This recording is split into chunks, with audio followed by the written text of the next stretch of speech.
trabajadores o solo han sido un espectador? ¿Qué regulación ejerce la CONSAR sobre los planes privados de jubilación bajo el esquema de cuentas individuales, como lo es el SIJubila de la Comisión Federal de Electricidad, implementado a partir de 2008?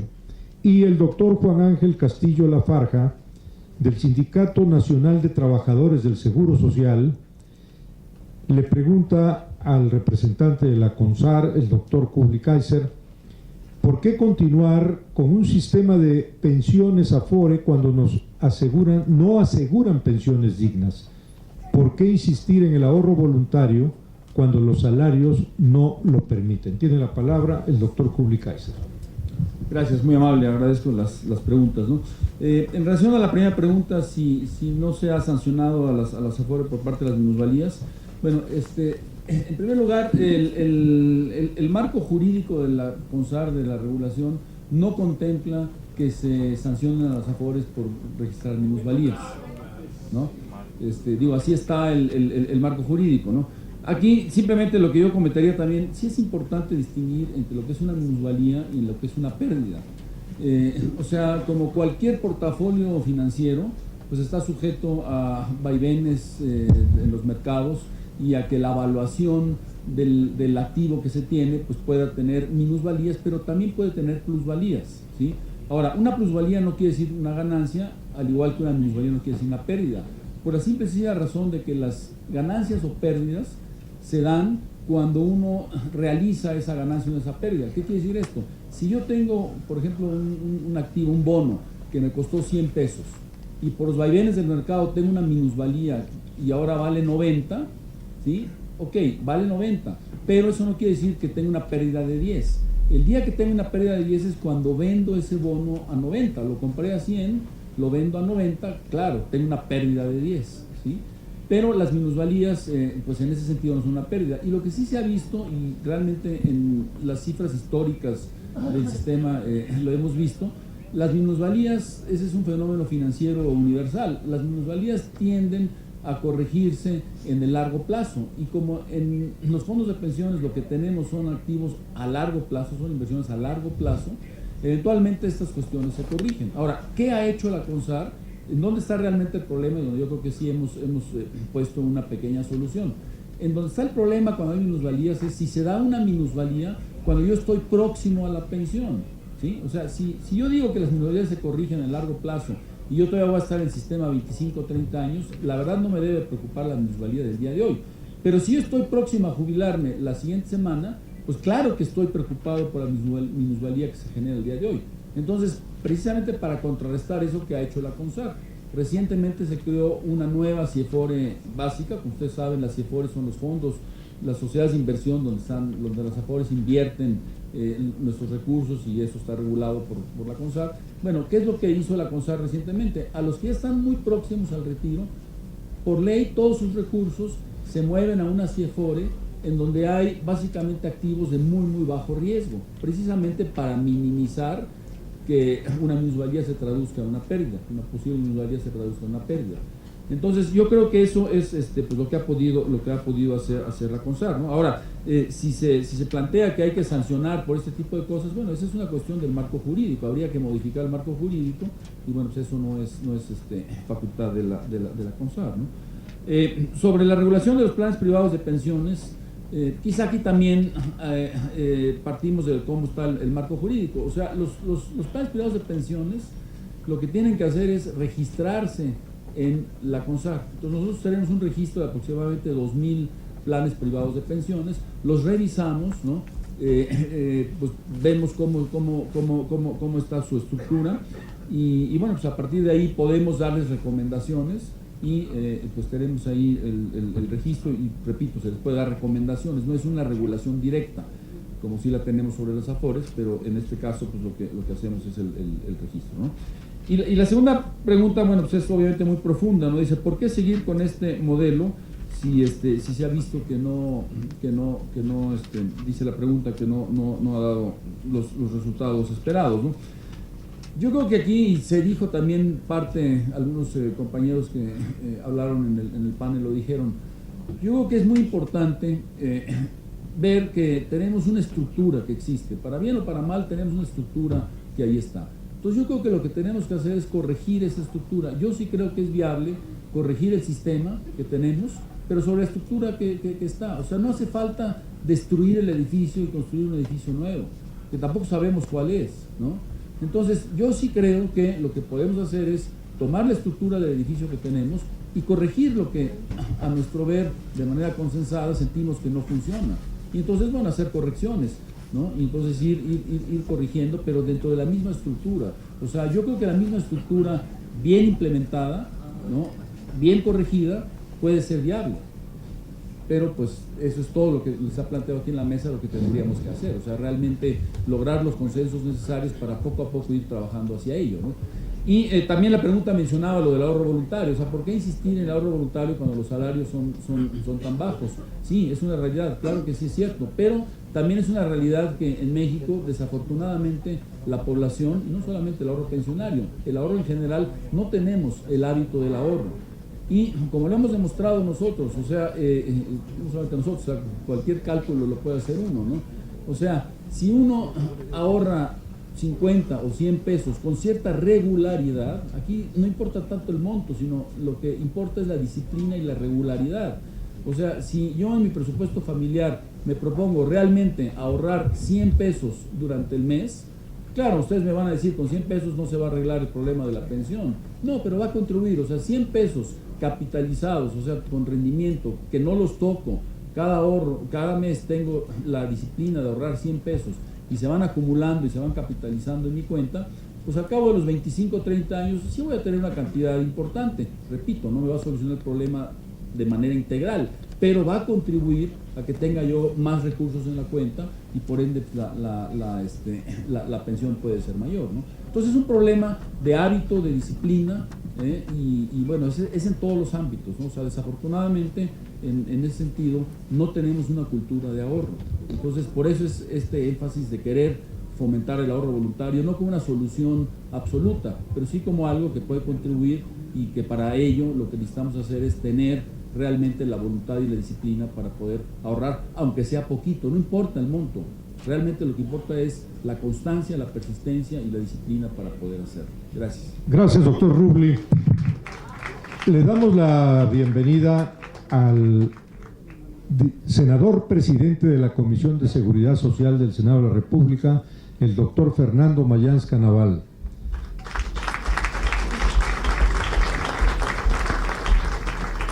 Y le pedimos al representante de Infonavit se ponga en guardia porque está aumentando el calor de las preguntas, y ahí le va la que hace la licenciada María Magdalena Salcido, del Sindicato de Telefonistas de la República Mexicana. En relación al derecho a la vivienda digna, cada vez las construcciones de casas habitación no son proyectos de calidad, parecen palomares.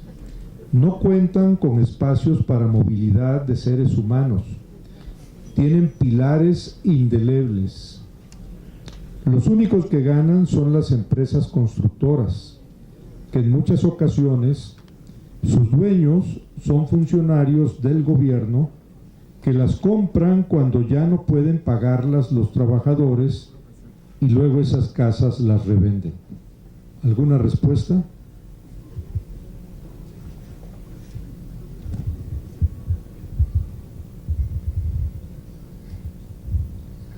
El punto que se enfatiza, sí, que yo quise enfatizar en la presentación era, número uno, la vivienda es un derecho humano, es un derecho económico social estipulado como un derecho humano y que consagra nuestra Constitución, ¿sí?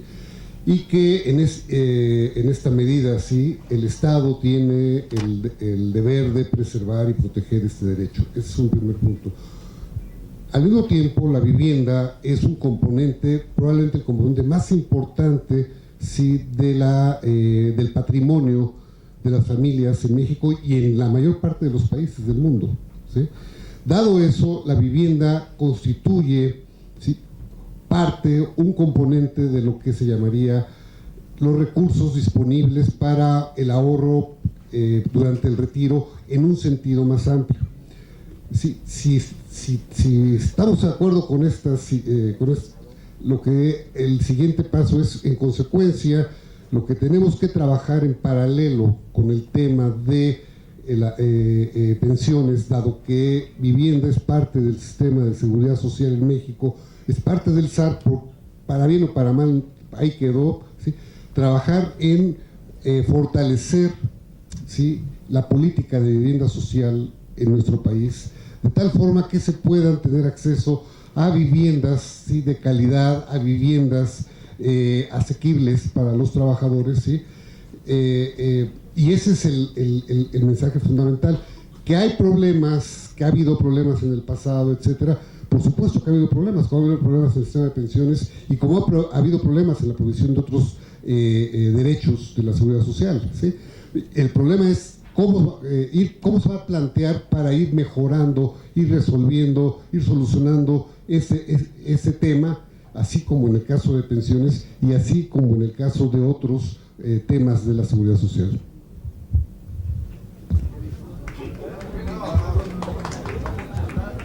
El licenciado Villagómez tiene un conocimiento técnico muy amplio sobre la relación entre empleo, vivienda y pensión, y seguramente eso fue lo que en el auditorio ya ocasionó que venga otra pregunta tanto para el licenciado Alejandro Villagómez como para el actuario Alejandro Turner.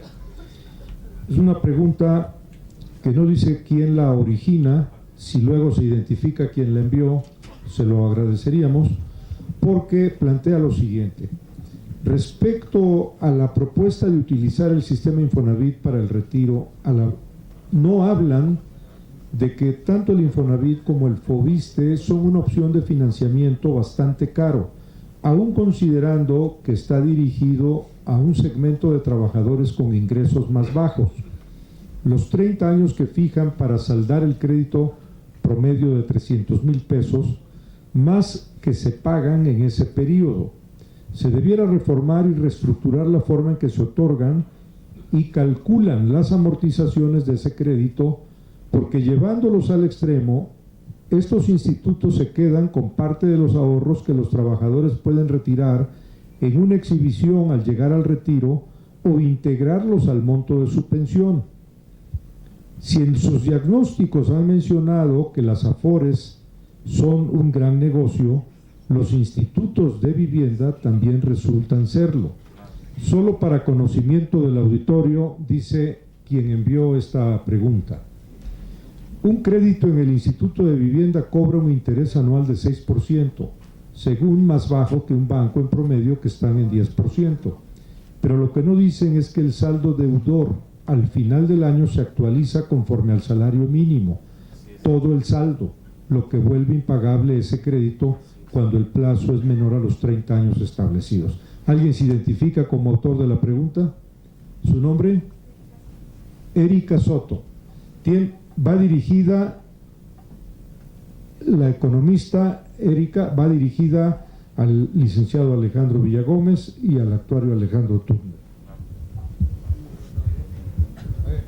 El tema es muy amplio, no daría tiempo aquí y terminé aburriendo a ustedes y a los colegas acá. Algunas precisiones aquí que de repente no se ven. Los recursos con los que se financian una vivienda, ¿sí?, lo que conforma, en el caso de, bueno, es prácticamente probablemente sea lo mismo con el ISSSTE. Los recursos para del Infonavit son las aportaciones que son parte del trabajador, ¿sí? Es lo que se conoce como el ahorro de vivienda, su cuenta de vivienda. Esa subcuenta de vivienda tiene que tener un rendimiento, ¿sí? A diferencia de un banco, ¿sí?, que el fondeo, es decir, los recursos que está obteniendo para poder financiar un crédito, ¿sí?, los puede estar pagando, por ejemplo, en estas épocas de tasas muy bajas, prácticamente a tasas cercanas a cero, ¿sí? Infonavit tiene el compromiso y la responsabilidad de darle un rendimiento al trabajador, y además tiene un rendimiento garantizado en el Infonavit, porque por ley dice que tiene que ser, al menos hay una cantidad, la inflación, más un extra que es lo que se genera por la operación crediticia propia del instituto. De tal forma que, por ejemplo, en el 2016 se otorgaron 6.81%, fue el rendimiento de tu cuenta de vivienda. Dado eso, ¿sí?, tú prestas esos recursos al trabajador tienes que cobrar para garantizar ese pago, ¿sí? Si no, ¿de dónde sale? ¿Sí? Más los márgenes de operación. Por eso es que las tasas tienen que estar por arriba al menos de ese monto, ¿sí? Más porque si no estarían siendo, sí, es lo que estarían siendo, no estarías dándole al trabajador parte de su ahorro. Es un primer punto. Y uno muy rápido, porque ya, para aquí terminarlo. Atrás. El segundo punto importante que tienes que tener aquí en cuenta, la tasa que cobra Infonavit para los distintos salarios, ¿sí? Aunque te dice nominalmente un número, para los primeros salarios en términos efectivos termina siendo menor. Porque dentro de estos años de los que se mencionaban, en los cuales tú tienes que pagar el saldo de tu deuda, ¿sí? En realidad se acaban esos años y no los terminas pagando y el Infonavit ya no te lo cobra. Se llama técnicamente complemento de pago. Entonces, en realidad, tu tasa de interés para los ingresos bajos es menor, mucho menor de la que nominalmente aparece ahí. Y número 3, es cierto que el esquema de salario de créditos medidos en vez de salarios mínimos generaba esta percepción de un pago inicial muy alto inicial, ¿sí? Una bombita, un globito. Por eso es que Infonavit, lo ha anunciado recientemente, está cambiando su esquema de otorgamiento de créditos a créditos en pesos, para que sea este punto mucho más transparente. Sí. Pero yo creo que el punto aquí más importante que hay que tener en cuenta, y no se da cuenta la gente, ¿sí? los derechohabientes, así como tampoco conocemos cuál es nuestra cuenta de retiro, ni cuál es la comisión que nos cobran, ni cuál es el rendimiento que nos cobran, no nos preocupamos por tener ese tipo de información, es que los recursos que están financiando los créditos para los trabajadores, ¿sí? Son recursos de los trabajadores que a su vez hay una promesa de darles el mejor rendimiento posible. Entonces no puedes castigar a una parte de los trabajadores para beneficiar a otros mandándoles tasas de interés más bajas por abajo de lo que tú le estás tratando de dar al ahorrador en su cuenta de vivienda. Es muy complejo, no es un banco como tal. Y además el Infonavit no es del gobierno, el Infonavit es de los trabajadores. Los recursos que están ahí son los recursos de los trabajadores y por eso es que Tripartita participa en el gobierno, trabajadores, gobierno, en su órgano de gobierno, ¿sí? y empresas, pero los recursos, el capital con los que se financian son de los trabajadores, son los accionistas allá adentro, y si algo no es, hay que estar pendientes y pedir accountability, perdón por la palabra en español, como diría, rendición de cuentas, así como la tenemos que pedir al sistema para el retiro y para cualquier otra provisión de servicio público. Sí. ¿Quiere contestar el actuario Turner? Sí, a ver, empiezo nada más para no confundirse. Un peso tiene 100 centavos, no hay que engañarnos. Al sistema anterior se le aportaba el 6.5%, igual que al de ahora, ¿sí? Las pensiones eran insostenibles, ¿sí? ¿Por qué razón? Se ha discutido mucho, se ha dicho que si se lo robaron, que si se aplicó mal, que si hubo beneficios adicionales sin hacer un ajuste a las cuotas. No hay que dejarnos llevar por espejitos, como lo hemos hecho siempre, decir, hay mejores sistemas que no cuestan y que te dan una pensión del 100%. ¿En dónde? ¿Dónde existe eso? Hay que conocer nuestra realidad para aprender y para poder modificarla y arreglarla. Lo que estamos planteando y lo que yo creo que se debe discutir es con lo que se tiene, cómo se puede optimizar primero, ¿sí? Porque ahorita se mencionó, hay miles de otras soluciones. No quiero oír miles de soluciones, quiero oír una solución. Una. ¿En dónde está la propuesta? Que sea sostenible. Porque yo puedo corregir ahorita, es más, de un plumazo, corrijo el sistema de las Afores. Vamos, y como se decía, con sistemas paramétricos, ¿sí? No hay más que de dos sopas. Aportar más, que los rendimientos sean mayores, que las comisiones sean menores. No hay otra fórmula, ¿sí? No hay otra fórmula. El que me diga otra fórmula, pues, se va a ganar el premio Nobel, porque no hay otra. Hoy, aumentar el IVA para destinarlo ahí es aumentar cuotas, es aumentar aportaciones. El costo existe y el beneficio existe. El 6.5 alcanza para X pensiones, ¿sí? O al revés, el sistema anterior que daba tasa de reemplazo del 70%, pues no costaba el 6.5, costaba más. ¿Quién iba a poner eso adicional? Quien lo está poniendo actualmente para los empleados o sindicalizados y que tienen pensiones del IMSS, del ISSSTE, de Pemex, de CFE, lo está pagando el gobierno con gasto corriente de 420,000 millones en el caso del ISSSTE y del IMSS, y de otros 300,000 millones en los demás casos. Son 700,000 millones anuales que ¿quién paga? Nosotros lo estamos pagando, eso es de impuestos generales. Entonces, que se aporte de impuestos generales para aumentar el saldo de las Afores. No hay soluciones mágicas, hay que construir primero sobre lo que se tiene y después ver qué se va a hacer. El caso que se mencionó de Coahuila, ¿cuál era? Guanajuato, y también el de Nuevo León, sí, y el de Sonora, sí, se aportó más, eso tiene un costo. El ISSSTE, el sistema de pensiones del ISSSTE actual con las Afores, no tiene ningún problema. ¿Por qué? ¿Cuánto se aporta? ¿Alguien sabe cuánto se aporta para el retiro en el ISSSTE, los trabajadores? Con el solidario el 18%. Con eso la tasa de reemplazo es de más del 70%, sí, pero ¿cuánto cuesta? Hay que incrementar 3 veces más las aportaciones al IMSS. Todo tiene un costo, hay que ver y tejer sobre lo que existe.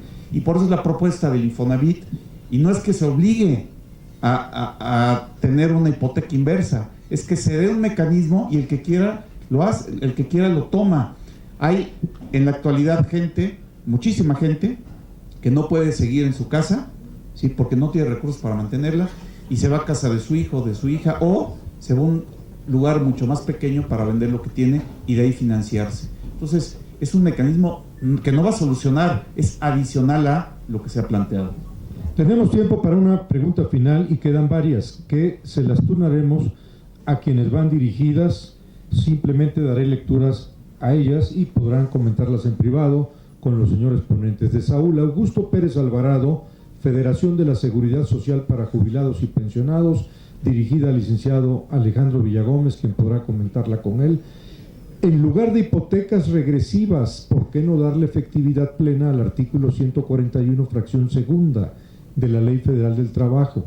Esto es, devolver la subcuenta de vivienda una vez que el trabajador cumplió 50 años de edad y ya no está laborando. De la licenciada Magdalena Salcido, Sindicato de Telefonistas, una felicitación a Miguel Alonso Raya por su excelente exposición sobre las Afores. Del programa Frecuencia Laboral, María de Lourdes Martínez hace la pregunta que le pedimos a la licenciada Norma Samaniego pueda darle respuesta. Dice así: ¿cuántos de los que actualmente cotizan en las Afores se quedarán sin pensión? Inciso A, ¿acaso es un fracaso el sistema de Afores? Inciso B, ¿cuánto habrán ganado las Afores y cuánto los trabajadores en estos 20 años de Afores?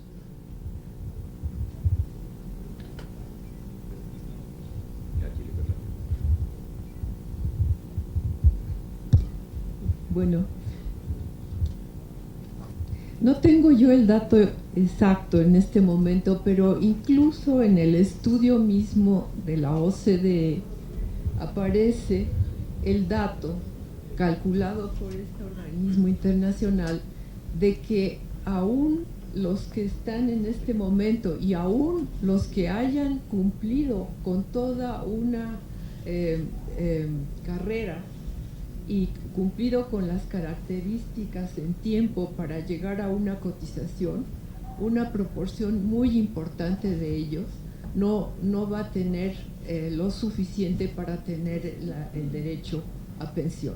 Entonces, esto sí significa un error de inicio en los cálculos que se hicieron.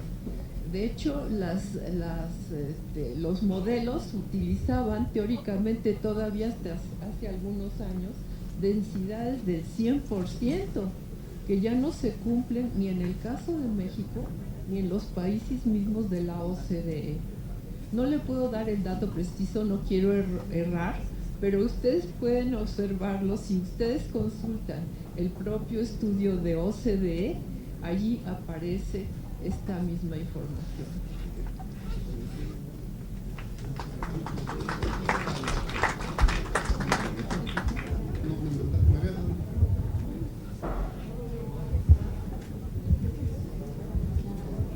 El licenciado Michel quiere hacer uso de la palabra.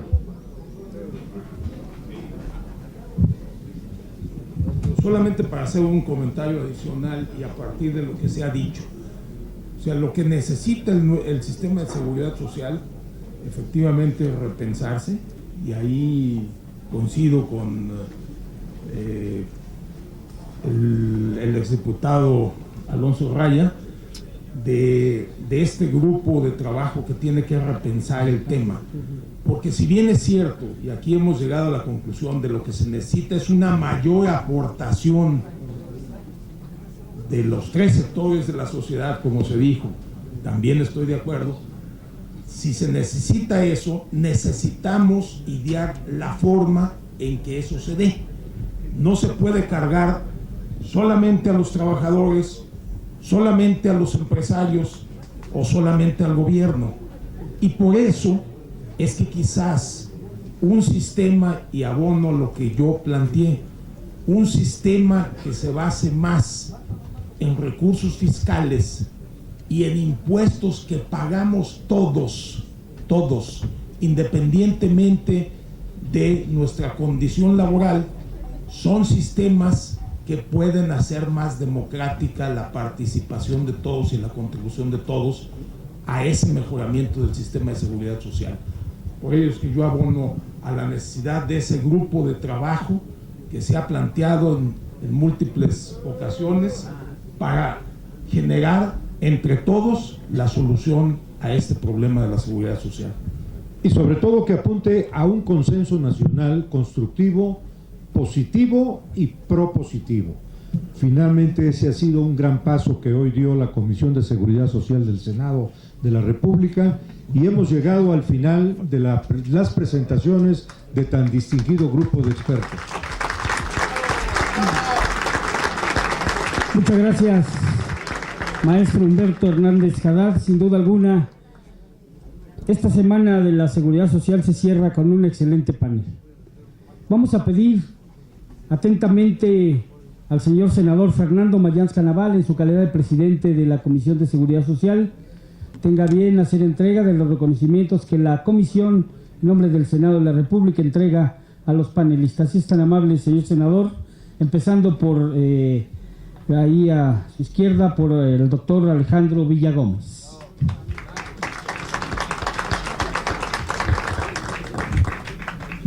La licenciada Norma Samaniego.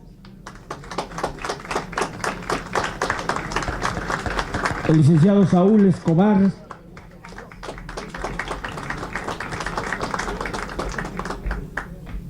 El maestro Gustavo Leal.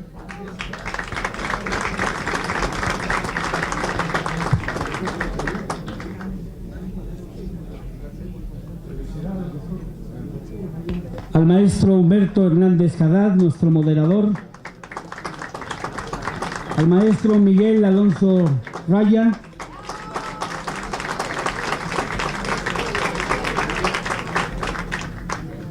De igual manera al maestro Alejandro Turner, al actuario Jorge López Pérez, al doctor Federico Rublica Kaiser,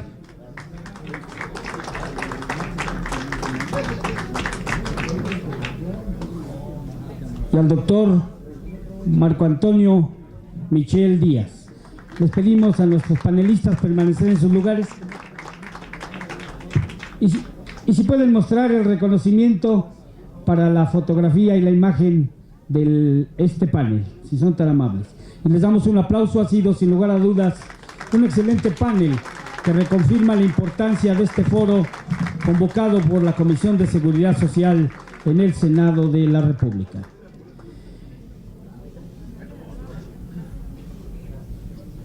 Y para concluir los trabajos de esta Semana de la Seguridad Social 2017 en el Senado de la República, escuchemos el mensaje del presidente de la Comisión de Seguridad Pública, senador de Seguridad Social, senador Fernando Mayans Canaval.